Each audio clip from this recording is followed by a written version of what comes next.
but if you've got a home and it's homesteaded, you're going to eliminate the property tax on that home? That's the goal, yeah. You eliminate it completely. Exactly. And look, they are selling you the ultimate homeowner fantasy.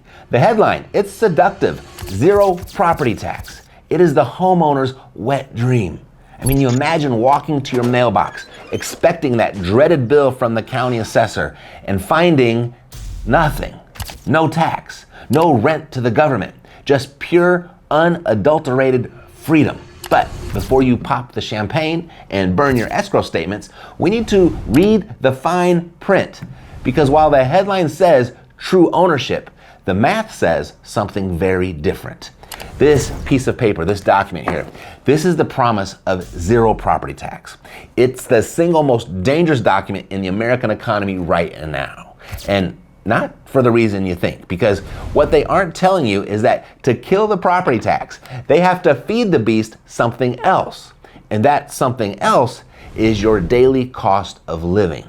They call it the Florida Freedom Experiment.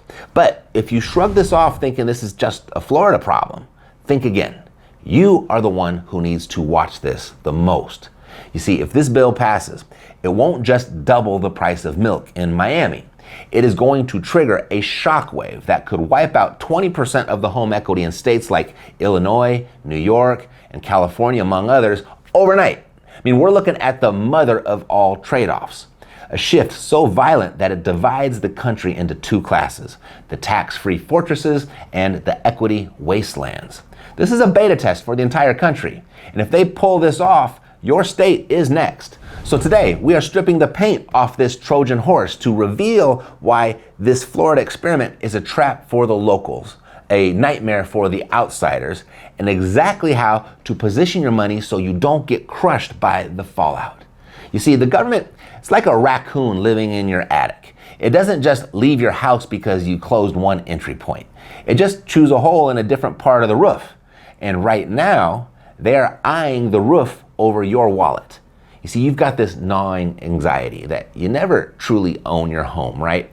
You could pay off the bank, you could hold the deed, but if you stop paying the county, men with guns come and take your house. That is the reality. You are a tenant on your own land, and the landlord is the state. So when someone says, let's abolish property tax, your brain screams, yes, but here's where the conspiracy kicks in. See, politics is never about giving you money back. It is about moving money around in a shell game. So doing it so fast that you don't notice where it went until it's gone, until it's too late. They need about $56 billion a year to run Florida. That is roughly the entire annual budget of the Department of Homeland Security. And they're not going to fire the agents. They aren't going to sell their black navigators on eBay. No, they need that cash. So if they stop taking it from your home value, where do they get it? Consumption. Get used to that word. Economists have crunched the numbers. So to fill that $56 billion hole, Florida has to jack up the sales tax. We are talking about a sales tax exploding from 6% to 12%, and now they're talking even 14%. So think about that. Every coffee, every shirt, every car, every time you buy a sandwich, you are paying a 14% premium just to exist. You are trading a tax on your property for a tax on your survival. Now you might be thinking, Matt, I spend less than I pay in property taxes, so I win. Maybe.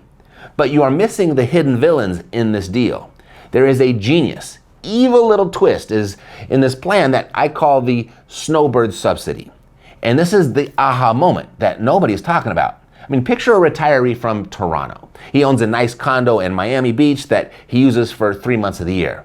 Under the current system, he pays property tax just like you. He helps fund the police, the roads, the schools, but under this new plan, his property tax goes to zero. And since he goes back to Canada for 9 months of the year, he isn't paying that new massive sales tax either. He gets the services. He gets the clean streets. He gets the police protection for his empty condo. And you are paying for it. Every time you buy groceries, you are subsidizing his vacation home. You are funding the fire department that protects his property while he contributes absolutely zero. Politically, it's brilliant.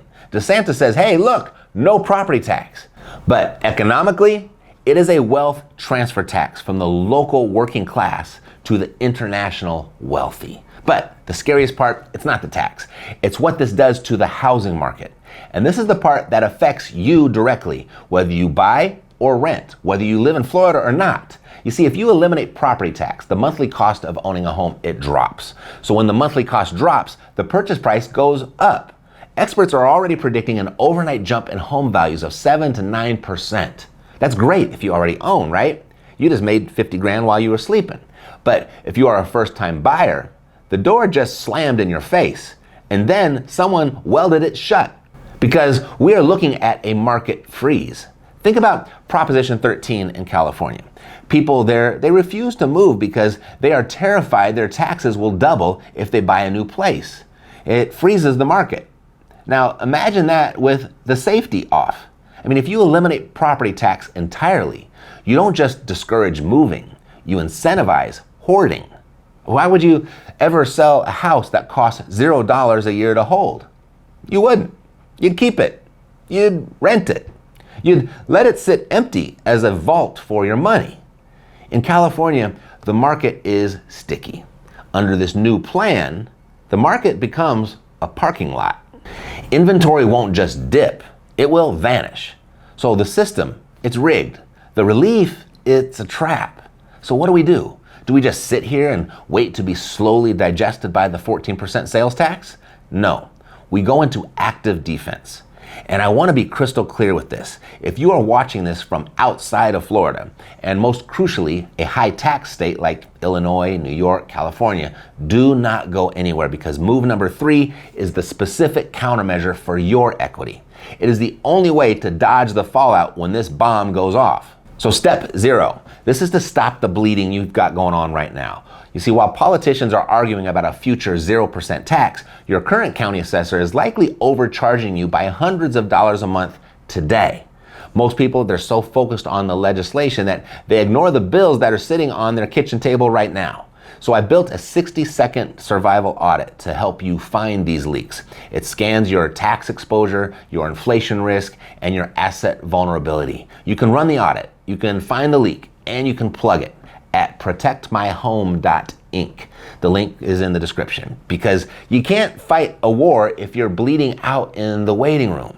And so once you've done that, here's your tactical battle plan for the consumption tax era. Move number 1, the diamond hands hold. You see, if you own property in a state flirting with this idea, Florida, Texas, Tennessee, there's some others, do not sell. If this legislation passes, your asset is about to appreciate 10% instantly. You are sitting on a winning lottery ticket. Do not cash it out early. If you sell now, you miss the appreciation and you walk straight into a market where you can't afford to buy back in. Move number 2, the consumption shift.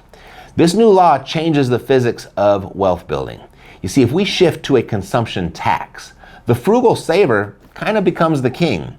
The person who buys the new truck gets penalized 14%. The person who buys the rental property and reinvests the income gets rewarded. So you need to shift your mindset from spending to acquiring. You want to buy more assets that pay you, less liabilities that tax you. Move number 3, the great reassessment. You see, if Florida pulls this off without imploding, every red state in America is going to copy them. This will trigger a migration, massive migration, that will drain high-tax states like Illinois and New York even faster. Property values in high-tax states will crash. Values in zero-tax states are going to boom. They'll explode. So you need to decide right now which side of that line you want to be on.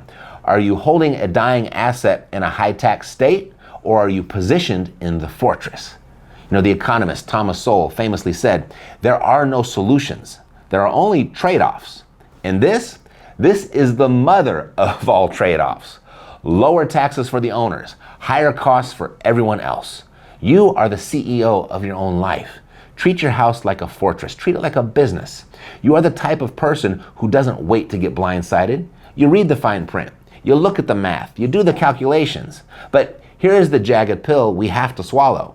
Even if you dodge this sales tax, even if you navigate the Florida trap perfectly, you are still playing the game with chips that are being debased by the dealer. Because while the states are fighting over how to tax your money, the Federal Reserve just quietly changed the rules on what your money is actually worth.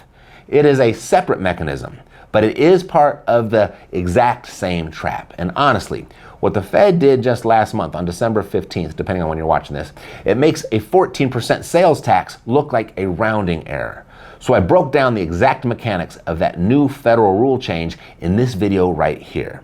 It shows you the specific document they released that flips the switch on your purchasing power, so you can see exactly why saving your way out of this mess is mathematically impossible now. So go watch this to see why the real threat isn't in Tallahassee, it's in Washington.